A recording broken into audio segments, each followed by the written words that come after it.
What if I told you your favorite hoodie exists because an 18-year-old kid messed up a chemistry experiment? Yep. One random mistake in a home lab by a teenager completely changed the fashion world. And not just fashion, this oops moment paved the way for synthetic dyes, giving us the vibrant colors we wear today. But it gets better. This isn't just a happy accident kind of story, although it is. It's also a who knew that would happen roller coaster ride. So, how did a failed malaria cure accidentally create a purple craze that took over Europe? Let's dive in and find out. Hey friends, I'm Dennis Geelen, author of The Accidental Solopreneur. Welcome to the Happy Accidents podcast, where we dive into real stories of unexpected success, from chance encounters in everyday life to the serendipitous moments that shaped thriving businesses. Each episode uncovers surprising events that anyone can learn from. Let's jump into today's adventure. All right, picture this. It's 1856. William Henry Perkin, just 18 years old, is chilling at home during Easter break. But instead of, hanging out with friends or doing normal teenager stuff, he's in his makeshift lab trying to cure malaria. Why malaria, you ask? Well, back then, malaria was a massive problem, and the only known treatment was quinine, a natural extract from a tree bark. But here's the catch. Quinine was insanely expensive and hard to find. So William thought, what if I just make a synthetic version of it? Okay, first of all, honestly, respect. I mean, trying to cure malaria at 18. When I was 18, the biggest experiment I was trying to do was microwave my leftovers without them exploding. But William, he was laser focused on solving this huge problem. But of course, things didn't go as planned. As you know, this is the Happy Accidents podcast. Instead of creating a life-saving drug, he ended up with a weird black sludge at the bottom of his beaker. Now, most of us would have taken one look at that mess and said, well, that's a fail, and moved on. But not William. Instead of tossing it out, he did something that set this whole story in motion. He got curious. And he thought to himself, what if this new substance could be useful somehow? See the thread here? Playing around, tinkering, being curious, accidentally discovering something new, and recognizing it? Sounds like a pattern, right? So William did what any good scientist would do. He played around with it. First, he added alcohol to the mixture to clean out his equipment, and bam, the solution turned a bright, vibrant purple. And not just any purple. This was a mauve, a rich royal shade that was once so exclusive, only kings and queens could afford it.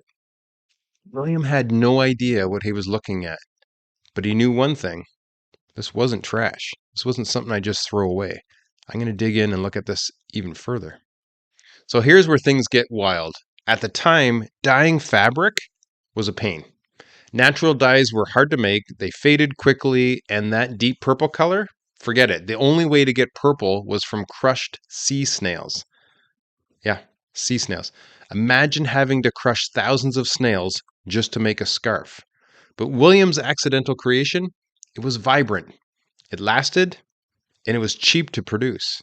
This was a game changer. Now, because William was not just a smart kid, curious, tinkering around, into science, he was also a business savvy kid. He quickly realized he was sitting on a gold mine. So instead of keeping it as just some fun science experiment, he patented it. And by the end of 1856, he had a full-blown factory up and running to mass produce his new purple dye. He called it Mauve. So again, respect. The kid's 18, trying to cure malaria, accidentally discovers this new synthetic dye, realizes he's on a gold mine, and has the business savvy to patent it and start his own business. 18! The kid's 18. I was not doing any of this stuff at 18. So much respect for this guy. Now, here's where the story goes from cool to crazy. Remember how I said purple used to be a symbol of royalty? Well, once Mauve hit the market, everyone wanted a piece of it. Queen Victoria herself wore a mauve dyed gown to the Royal Exhibition in 1862. And once royalty gave it the stamp of approval, it was game over.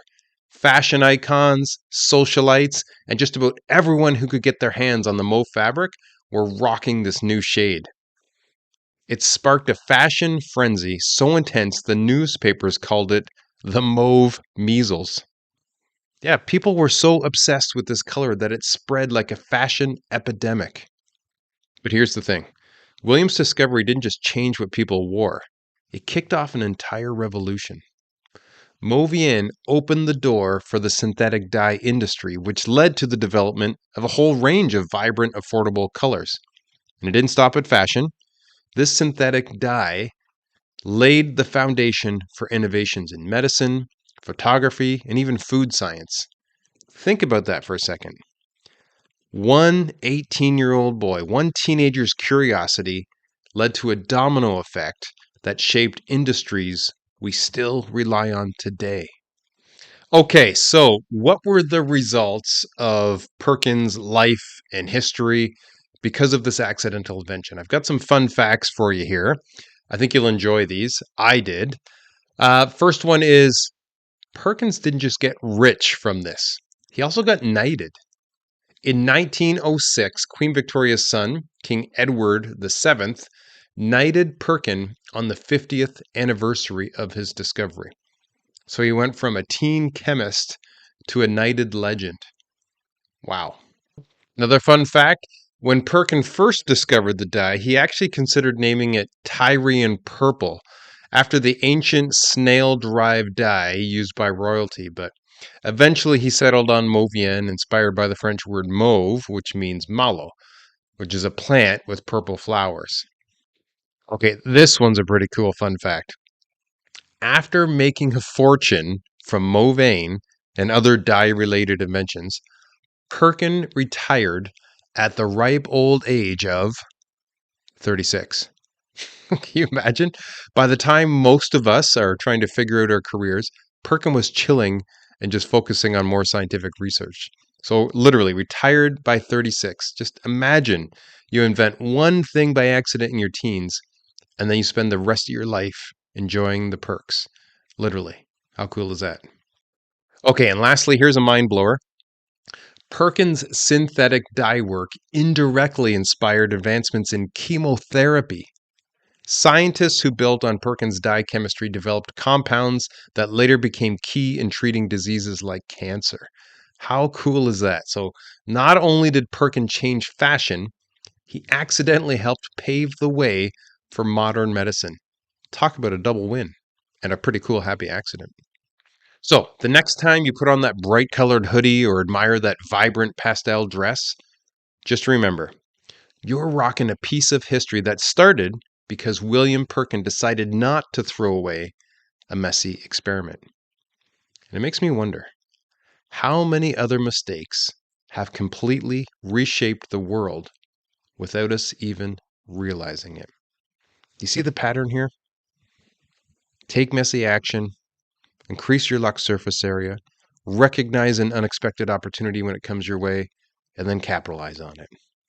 Every single story I share here on the Happy Accidents podcast seems to follow that same 3-step process. And here's the cool part. So can you. Hey, thanks for tuning into the Happy Accidents podcast. I hope you find these stories as intriguing and insightful as I do. But make sure you don't miss an episode. You can subscribe to my Accidental Solopreneur channel on YouTube and watch these episodes in video form, or subscribe to the Happy Accidents podcast on Apple and Spotify for your listening pleasure. Until next time, stay lucky, my friends.